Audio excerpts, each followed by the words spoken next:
this is really how gaslighting, I'll get into this a bit more. This is really how gaslighting works, where you try to convince a person they're crazy. Oh, what do you mean that the light keeps turning on and off? What do you mean, this thing is having an issue? You're going crazy. You're actually crazy and you need help.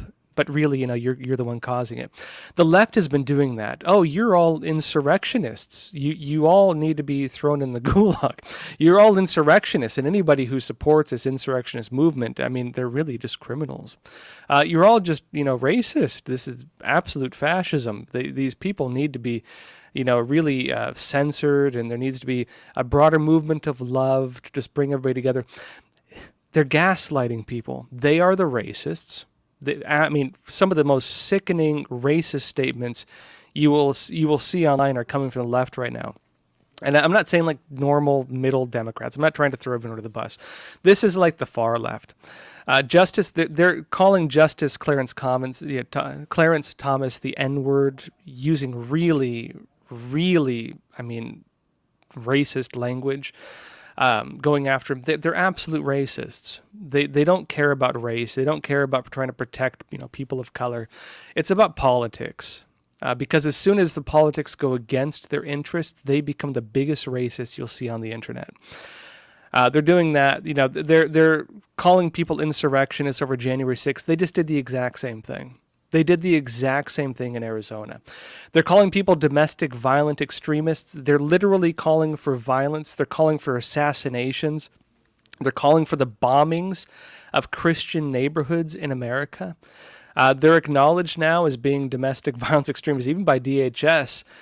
And officials are not even acknowledging it, but they're actually supporting it. And big tech is supporting it too. So keep this in mind. They're gaslighting you. You're being gaslit.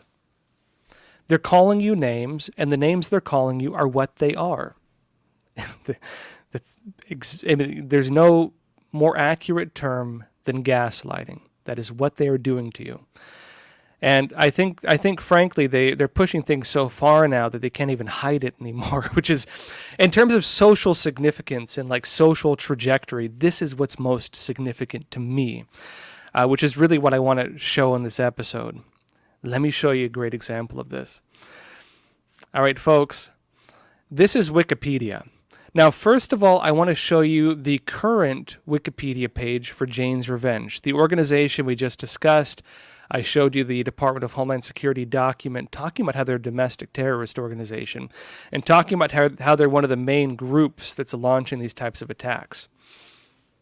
This is the current website, the current webpage for Jane's Revenge on Wikipedia. I think that's the archive. Let's grab the one right. That's the archive. I'll show you the archive first. All right, this is the one prior to this. Right. Sorry, I got the wrong one up. Let me pull the right one up.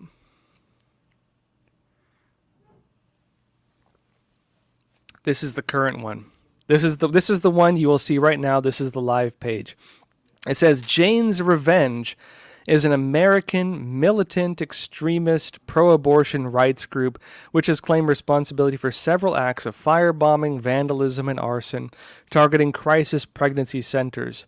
It was formed in May 2022 in response to a leak of the possible ruling by the Supreme Court of the United States overturning the 1973 Roe v. Wade ruling on abortion rights. On January 24, 2022, the Supreme Court released a decision that did, as per the leak, overturn Roe v. Wade. That's the current version. Let me show you the version they altered. This is just from, I think, 10 days ago. This is, this is from the 15th. Yeah, this is from June 15th. Let me show you this archive now. It says, Jane's Revenge is an American terrorist organization. They changed that. They changed that over the past 10 days. It no longer says that.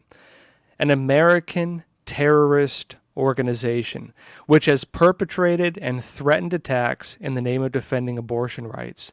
The group has committed acts of firebombing, vandalism, and arson. And it says, similar to the last one, it says the group is formed, again, in response to the court ruling, possible court ruling overturning Roe v. Wade. Now, remember we talked about the night of rage. The Department of Homeland Security itself talked about how this group is calling for a night of rage.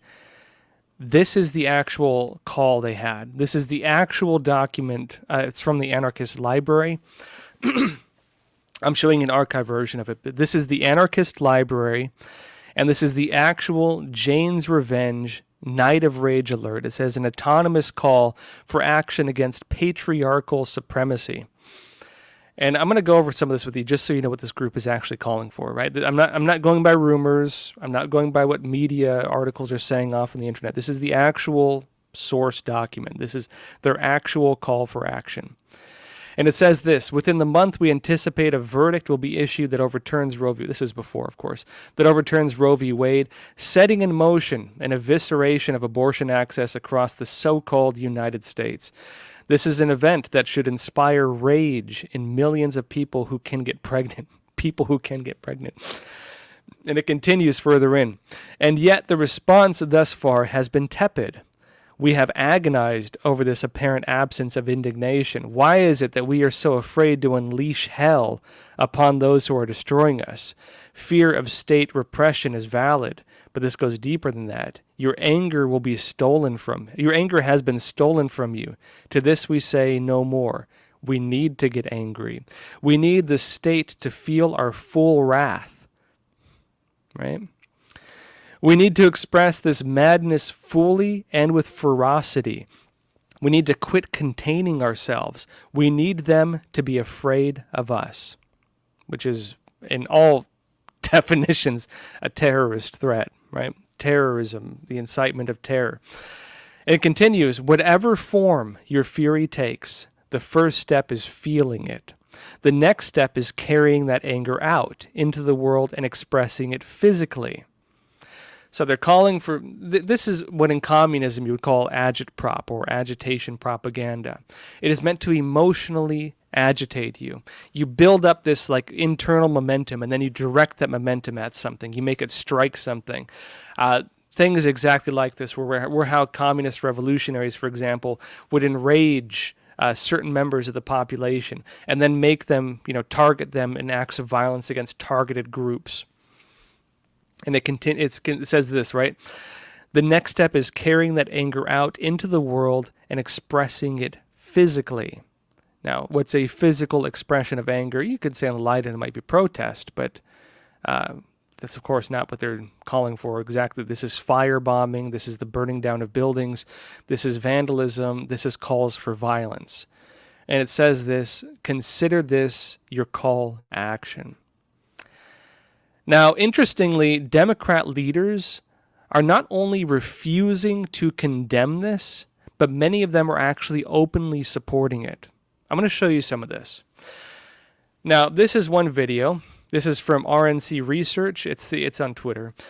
It's a Democrat Governor Gretchen Whitmer is asked if she is concerned about violence from pro-abortion extremists in Michigan. She refuses to condemn it and instead attacks a Supreme Court she says is corrupted. She's endorsing it. Let me show you this. I want to ask you about this Homeland Security warning that domestic violent extremists may intensify violence. In the bulletin that CBS obtained, it specifically mentioned an incident in Michigan related to a pro-abortion rights group. How concerned are you about violence? What are you seeing on the ground? I am concerned about a lot of things happening in the United States right now. And frankly, the last couple of decisions that came out of this United States Supreme Court make America a lot more dangerous. More guns, fewer rights, less health care. It is scary. And as a lawyer, it crushes me to say that even I am losing faith that these important institutions that are supposed to be above the politics of the day are now being corrupted. And that's what we're seeing out of our United States Supreme Court. And I am very concerned about our long-term prosperity, our homeland security, and our safety. I want to ask you about this Homeland Security warning that domestic violent extremists may intensify violence. Yeah, In the so bulletin it's that briefly. U.S. obtained, Anyways, it folks, you get the specifically idea. mentioned an incident in Now, Michigan. remember briefly, I think one of you mentioned this, that, Trump didn't condemn the far right. I mean, of course, I know, Judith, Jakeem, you're noting that's what they accused Trump of. Remember that Trump actually did. So remember after, what was it, Charlottesville.